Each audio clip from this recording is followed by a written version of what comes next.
Hi guys, once again, welcome to my YouTube channel. It is Mrs. Mugume, and today I'm here to share with you about my fourth trimester. Yes, last weekend I told you about my third trimester.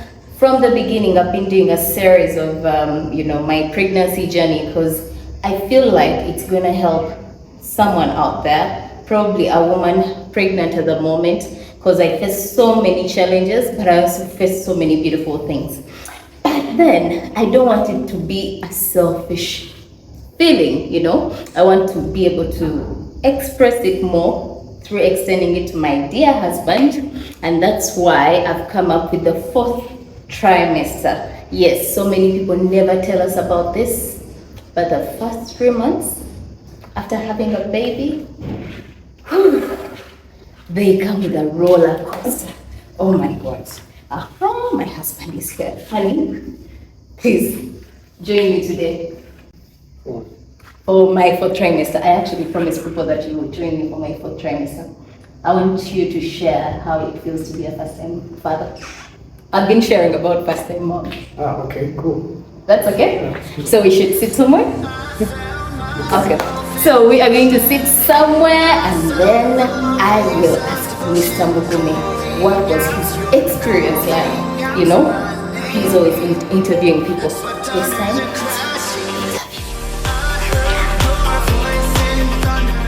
hi, Mr. Mugume. Hi. How are you? Good, how are you doing? I'm okay. The way you responded, like a journalist. Respond like a first-time parent. Hi. Respond like a first-time parent. How do they respond? Say hi to people on my YouTube channel. Hi guys, thanks for watching First Time Mom Chronicles. Yeah. Okay.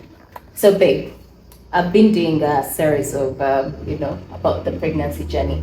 And I think right now, as Kairos is clocking 9 months, very close, we are very comfortable sharing our story about, the first early days, right from the pregnancy itself.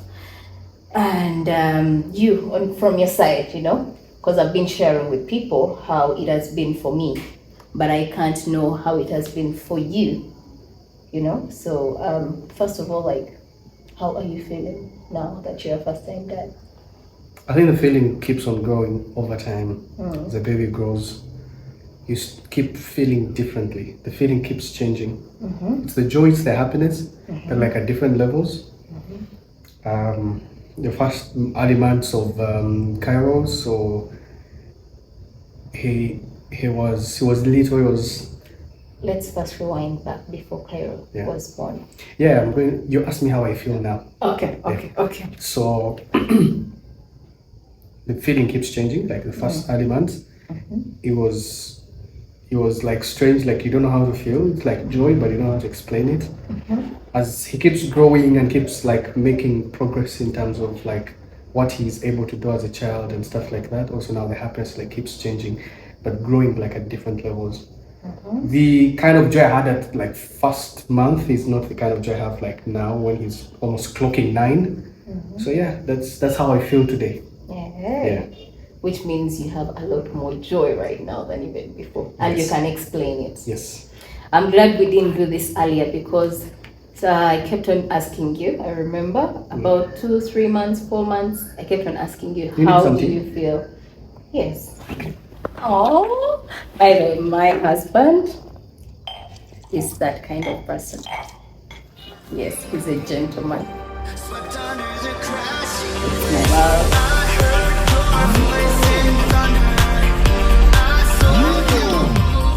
So I kept on asking you, but you would tell me, I don't know how to feel. I don't know how I feel. And I was like, you know what? I won't even interview you because you don't know how you feel, So I'm glad you're in that position. I think I knew how I felt it, but I didn't know how to explain it. Yeah. I get it. Yeah. Okay. So now let's go back. We get to find out. We are expecting. That time, I remember we were in a restaurant. Is that the fourth? Yes. Is that where the fourth trimester begins though?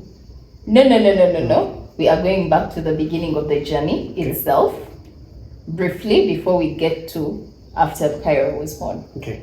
So, briefly, let's go back. I'm telling you, babe, we're expecting. How do you feel in the moment? I think at that time it didn't like spark a lot of emotion. Uh-huh. Why? Because we were expecting that we would be expecting. Yes, anytime, but not in that moment. Yeah. So, and to be honest, we had gotten some false news about Yeah. expecting. Yeah. So I was not like, okay, if we go to hospital and find that it's actually true, then well and good. If it's not, I don't want to ruin my excitement. So I'd rather, it's okay, it's nice, but let's see how it goes. Yeah. That's how I was feeling at that particular moment. Okay. And then we started walking the journey. Yeah. How was it on your end with the changes that came with the pregnancy? On my end, how did it affect you? Maybe how did it change me as a person? Fundamentally, because you have to, for example, like adjust the way you sleep, the way you carry yourself around the house. I understand that sometimes pregnant women can get irritated by just anything, so you have to just be careful with anything. You threw away all my perfumes and didn't want to smell any. Your cravings in the middle of the night. I was not used to waking up to like give you help in the middle of the night, but now you're pregnant. You have to be guided, for example, like to the bathroom or to get some water or bread. Are you really going to talk about bread? Yeah, bread in the middle of the night at 3 a.m. Yeah, so I had to like sort of like adjust especially my night time, but also knowing that I travel frequently, knowing that I have everything in place just in case, whether it's about like you getting ready to give birth, or if anything happens, any complication that needs medical emergency, everything is in place so that you don't have to suffer the inconvenience. So it's all that was going through my mind the entire 9 months until the day you gave birth. And that's what's that one thing that made you really uncomfortable during your pregnancy? Uncomfortable. As a person, putting everything else aside. I think it was the pregnancy pillow. You had this huge pillow on the other side of the bed. But I also understood, because I'm the one who got it, so I understood its importance of having to give you comfort. But yeah, it was just taking up so much space in the bed. Yeah. Not like anything has changed from when the child came. But, Okay. but yeah. Okay, now we are moving on. I'm almost due. How was it like? I mean, The time you went to hospital. You had gotten used and you were not having any issues at all. Thank the Lord, you were just fine. Honey, I threw up so many times. Yeah, apart from the throwing up, which for me really was I wasn't okay. yeah, but you lost a couple of kgs. A lot of them. And you gave birth to Cairo when you were really small. But it wasn't really like fundamental, like affecting you because you'd eat anyway. Sometimes throw up on an empty stomach, but yeah, I cannot. I would even throw up, just air. Yeah, I cannot explain how you felt in that moment. I could see the pain, but it was not just. Let's talk about it. It was not actually bad. It was bad. I was just trying to be strong. Well, you're a very strong woman then. But what I'm saying is that compared to what actually people go through, the throwing up was not a bad thing. I cannot compare the pain, but yeah, that's by the time you actually were due to give birth, you were fine. We went to hospital just to check. Yes, We know that you'd be admitted then. So yeah. And that time they captured me from there. How was it? Yeah, so they ask you to be admitted, and so I did not know what to do. Just say, you know what, we leave everything in the hands of the Lord, and also the doctors. I think my work here is done. The best I can do is to encourage you to, keep moving. But I think right there, I think my work was not done, but very, very limited. You leave the work now to the specialists. And I felt like, you know what, the only thing I can offer right now is prayers and support, moral support. psychological support, just like keep encouraging you, but there's nothing much I could do. You know, I've always asked myself this question. What was going through your mind when you were driving back to hospital, knowing that I'm almost giving birth? That time you had brought things in. Your mother's back. What was going through your mind? You're driving straight to hospital. I was like, okay, we're going to do this. I think we're going to do it. I think it's going well. It's going to go on well. I think it's going to be smooth. I was just like trying to convince my mind to be positive. Yeah. So you were not like so worried? No, I was not worried at all, because from the start you're actually like really strong. You had a dollar who was also encouraging you to keep strong. I was actually not worried at all. I was not worried at all. Oh, interesting. By the way, I'm also getting to know all this the way you are right now. The viewer. I also didn't know this. Yeah. You didn't tell me. Yeah, so now I'm done pushing. You get to hold Cairo. Yeah, I'm like, okay, I'm a father, so I have to make calls.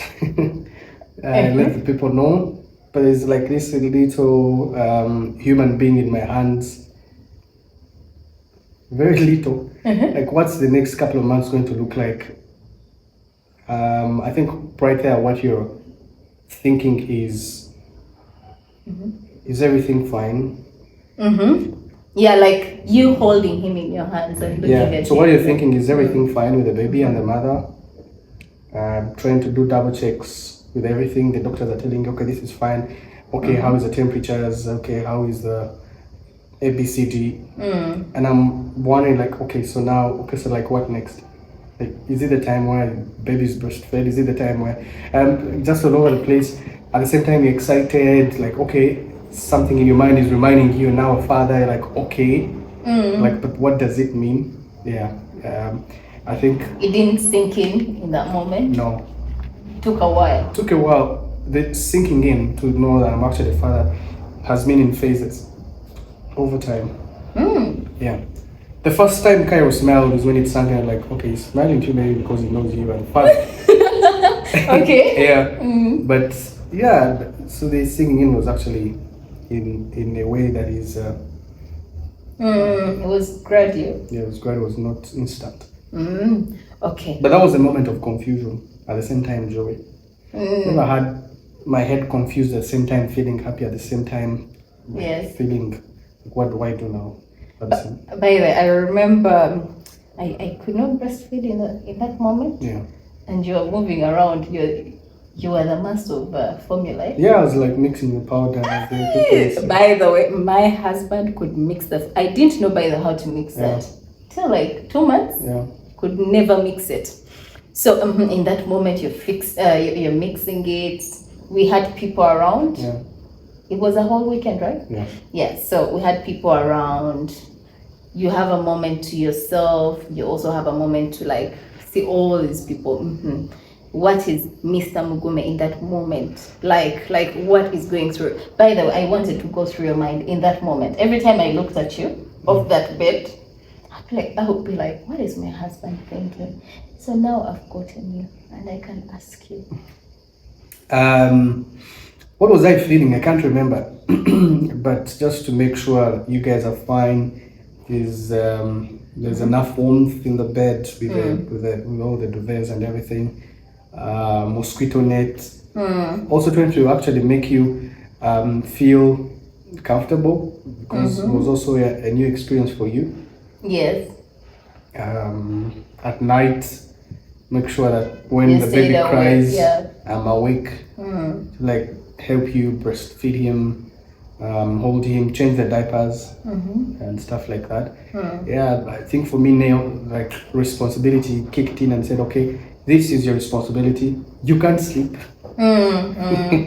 You can't sleep. Someone has just given birth. 2 people now need your attention. Like, okay, so what do I do first? What do I do next? Until I think you got used. Yes. So now we are back home. I remember it was a Sunday. We left 2 of us. We are back home 3 people. Life has started To me, by the way, that was like the most challenging of it all, because I kept on asking myself, am I really going to be a great mother? Am I going to be good enough? You know, I didn't even know how to bathe Cairo. Yeah. For some reason, I was so worried. Like, the nurses are now away. How are we going to bathe the baby? So, and how we are back home. That first 1 month. Remember, we dealt with colic a couple of first weeks. And then you traveled, like in the third? Yeah. I traveled in the second month to Ukraine. In the second month? I feel like it was in the third week. Yes, honey. Yes. It was within the first month. It was in the second month. Really? Yeah. Okay. So that entire time, Cairo is, very uncomfortable in the night. I have to breastfeed, etc. Where are you standing as you what do you feel? I mean, what's the situation like, the involvement, everything? I never liked the first month because I am actually awake all the time. I am awake at 2, I am awake at 3, I am awake at 4, I am awake at 5, changing the diapers, mixing formula sometimes when the milk is not coming. But by the time I think later on it started coming. Yes. You wake up in the morning, you've not slept, you have to be at work, you have a sleepy face in office, your eyes are red. The paternity leave was not enough. It was 2 weeks? Yeah, I think no. It was less than a week actually. It was less than a week. Yeah. So like everything is just now trying to fall in place at the same time. You're like, okay, you have responsibility. Make sure these two are fine. Baby coughs for just like 2 seconds. You're just running up and down like, okay, so what's the problem? Is the baby choking on the milk? Yeah. Remember when we went to hospital? Yeah. so all that does happen, and then it's just going through your mind. By the way, I think this is something we need, first-time parents, we need to be very careful about, when you are giving a baby syrups, they easily choke. Yeah. Oh God, that's scary. Up to now, for me, it's very scary. Yeah, but towards the start of the second month, then I had to travel to Ukraine. I'm a new dad. I'm going into a war zone, and I'm wondering, what about the kids? Yes. The kid I've left at home, and the mother. But what I was actually never worried about me. Going to Ukraine, I was never worried about me. But I remember taking that decision because the day I was supposed to travel to Ukraine is the day Cairo was born. Yes, and you extended. So I had to extend it. But so I'm on the road to Ukraine, going into a war zone. But I'm also like thinking, what about the people I left at home? Are they going to be fine? They had gotten used to me being around in the night, be able to help here and there, change the diapers, bring you some drinking water, your porridge, all that. And in that particular moment, you are always very forgetful. So it's me to act as your reminder or backup battery for your brain. It's worse. That's like your backup battery for your brain. It's actually very worse now. Yeah. The word is worse. There's nothing like very worse. It's worse. Yeah. It's what I said. No, you say very worse. That was in the second statement. But you said it. Okay. The word is worse. There's nothing like very worse. It was worse. Yeah. It had gotten worse. It's what I said, honey. Okay. Yeah. So, but I also know that I'd left very strong women behind. Say that again. Okay. Let's go on. Watch. And you're away for a long time. Yeah, I was away in Nairobi for training, then I went to Paris, then I went 2 to weeks. Poland, then I went to Ukraine. Then 2 weeks, 14 days. I was away for 14 days. Yeah, I was away for quite a while. But I came back and you guys were fine, and I was like, okay, praise be to the Lord. I had learned how to bathe you. Yeah, you had learned a lot of things. So much. The two mothers were helping. Yeah, and the umbilical cord was already off. My mother and your mother. Very much. It's like a lot of support around you and the baby and all of us.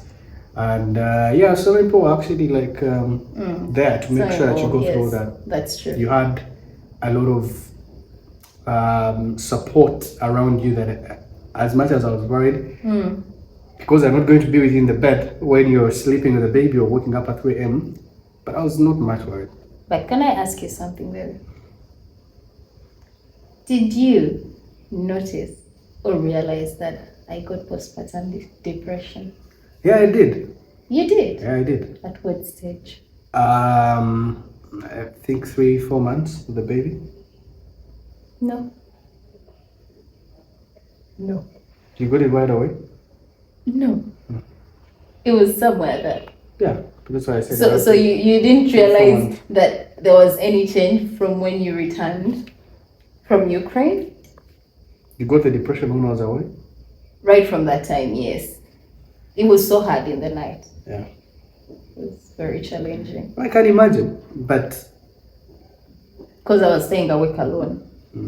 You know, it doesn't need, I think, our partners to like do much. Yeah. Like you can't breastfeed, but you staying awake with me means a lot to me.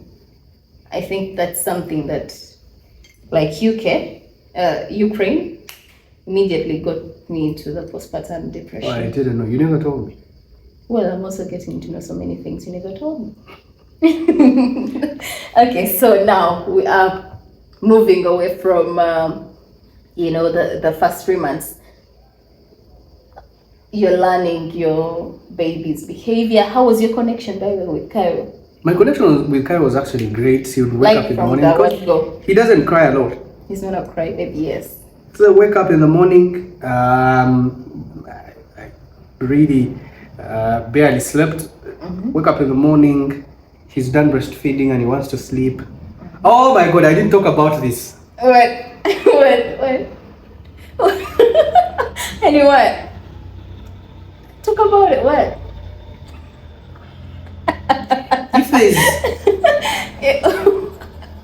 If there's anything that actually would piss me off every day, but I would still wake up and do it even if it were today, is the burping.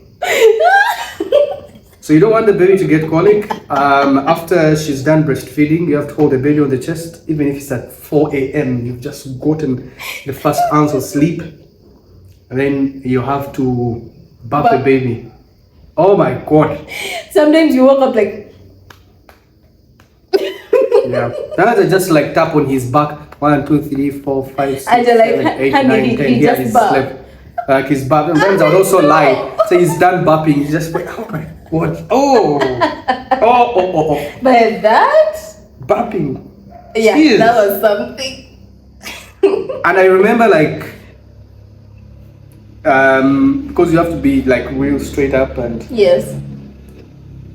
it's 2 a.m. and you're done breastfeeding. You're like, babe, the baby needs to bath. Just pretend like I was not listening. But sometimes you would pretend. Many times, by the way. Until I'm like, honey, get up. And you just get the baby and just put it on top of me and like, okay, fine, let me just bath it. Oh my God. And it would take like 13 minutes to bath. And I just like fall asleep on the bed, blackout. We all black out. This one has blacked out because she's been breastfeeding, she's exhausted. I've blacked out because it's in the middle of the night. I've been sleeping. I just gotten my first sleep. The baby has blacked out because he's done burping and he's now full.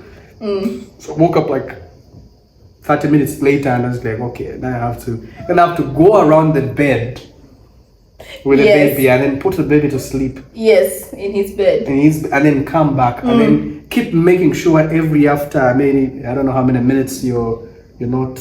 Yes. He's not awake or he's not. Oh yeah, you would like sported diapers and oh my God. But then, at how many months? Wait, at 3 months, he refused to sleep in his bed. Was it at 3 or at 4? At 4. Yeah, at 4. He would show that I don't want this, so we have to like extend his bed to our bed. Yeah. And then at the end of the day, someone is. It's gotten worse now. How do you sleep, baby? By the way, I thought it would get better. I thought for the breastfeeding part, well as breastfeeding in the beginning, I would say, oh my God, Cairo over breastfeeds. But little did I know that the more he grows, the worse it gets. he can breastfeed to that point at the moment. Yeah. And he sleeps like what? A ninja?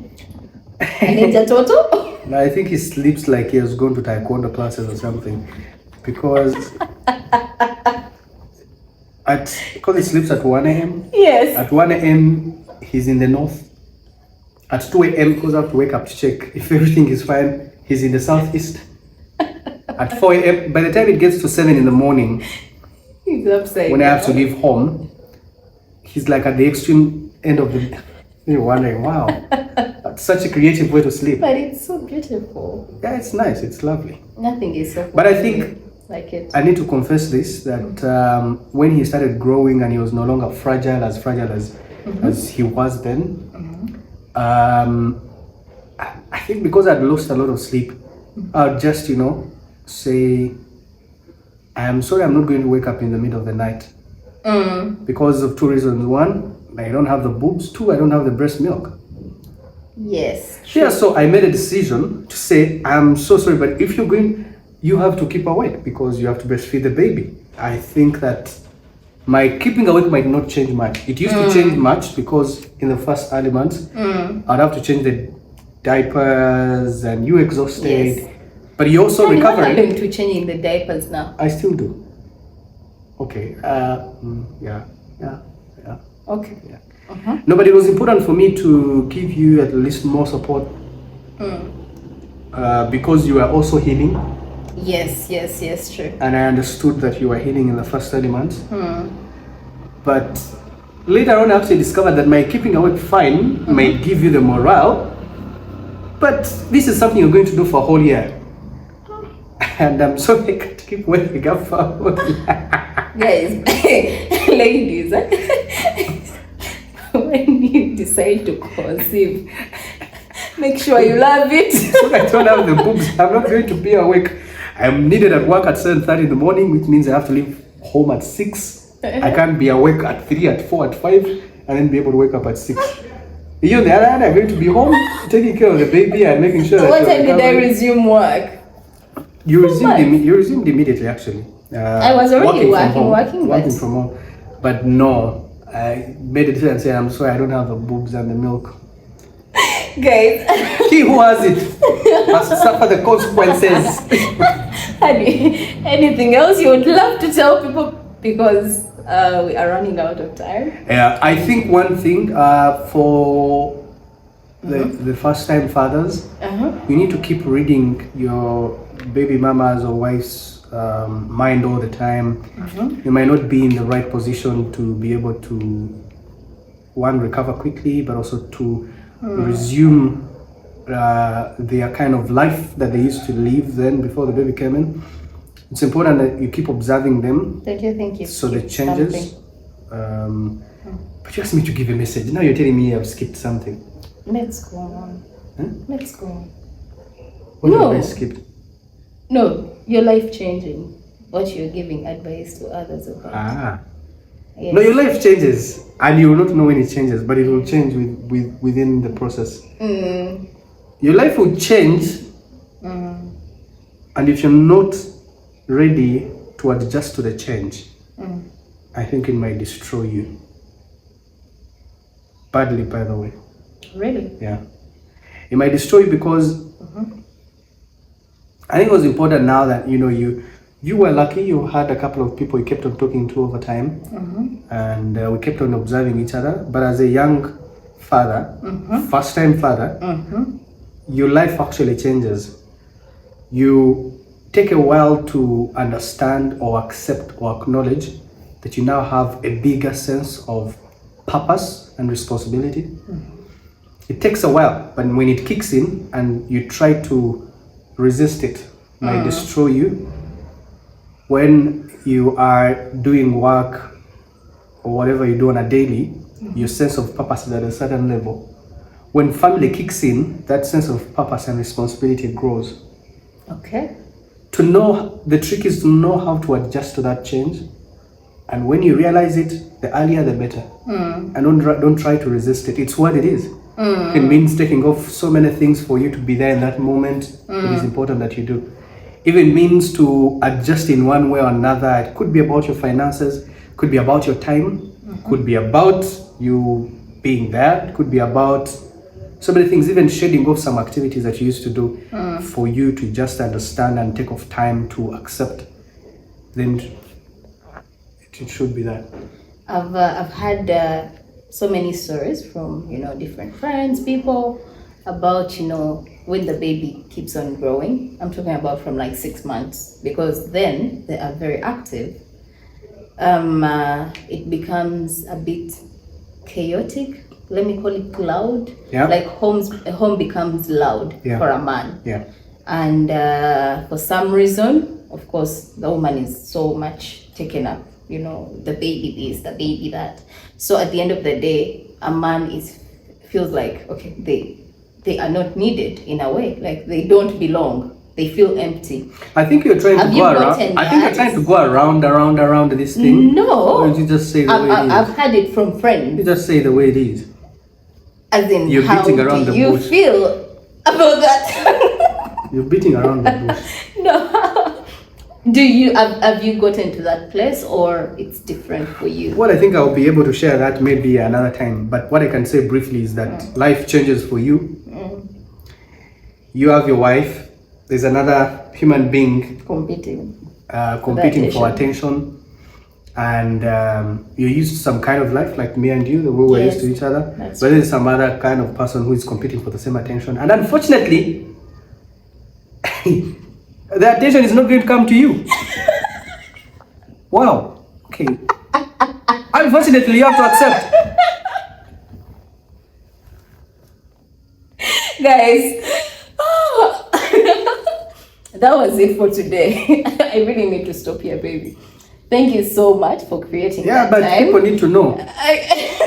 Life changes. Takes a while. Maybe 9 months. I'm really looking forward to having you again, baby. Can I have you? Can I host you again? You have to pay me this time around.